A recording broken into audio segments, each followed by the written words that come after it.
ये बैसाख का महीना चल रहा है। बैसाख के महीने में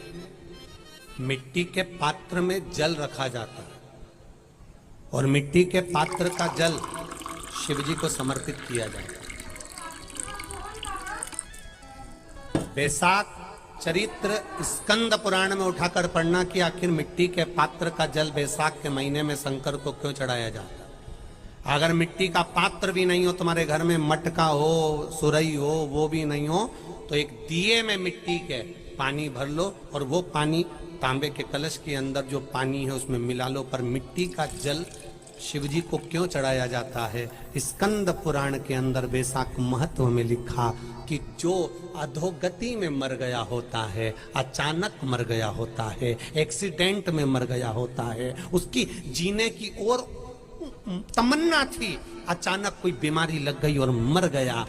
कोई बड़ी बीमारी लगने के कारण चला गया, उसको बहुत कुछ करना था पर मर गया। उसके लिए बैसाख महीने में शंकर भगवान को जब हम मिट्टी के पात्र का जल समर्पित करते हैं तो वो जीव तड़पता नहीं है, कहीं भटकता नहीं है। उसको गया में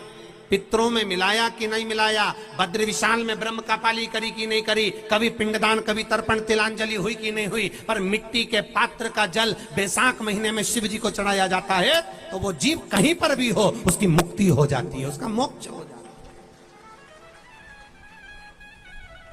भले एक दिए, अगर आपके पास मिट्टी का मटका नहीं है, आपके पास मटका नहीं, सुराई नहीं, मटकी नहीं, मिट्टी का कोई पात्र नहीं, कोई तारवा नहीं, तो आप दिए के अंदर भी जल भरकर उसको तांबे के लोटे में मिलाकर शिव जी को चढ़ा सकते हैं। बैसाख महीने में जिस नारी के गर्भ में बच्चा 1-2 महीने का, 4 महीने का, किसी का गिर गया हो, बच्चा चले गया 2 महीना, 4 महीना, 6 महीने का समाप्त हो, उसको चढ़ाना चाहिए बैसाख महीने में शिव को। बेलपत्री का फल, उसका जैसे गुर्दा, उसके अंदर का जो भाग होता है बेल का, वो गुर्दा,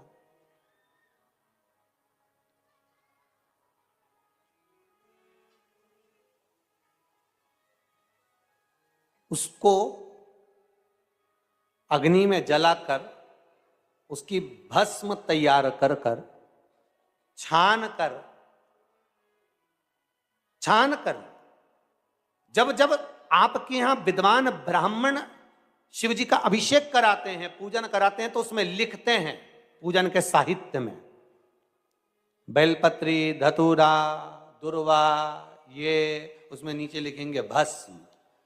लिखते कि नहीं लिखते? लिखते हैं ना, भस्म अभिषेक में चाहिए रहती। तब उस भस्म का थोड़ा सा भी भाग आप अगर शिव को समर्पित कर रहे हो तो ये जान लें कि शंकर मनवांछित फल प्रदान कर रहे हैं, शिव फल प्रदान कर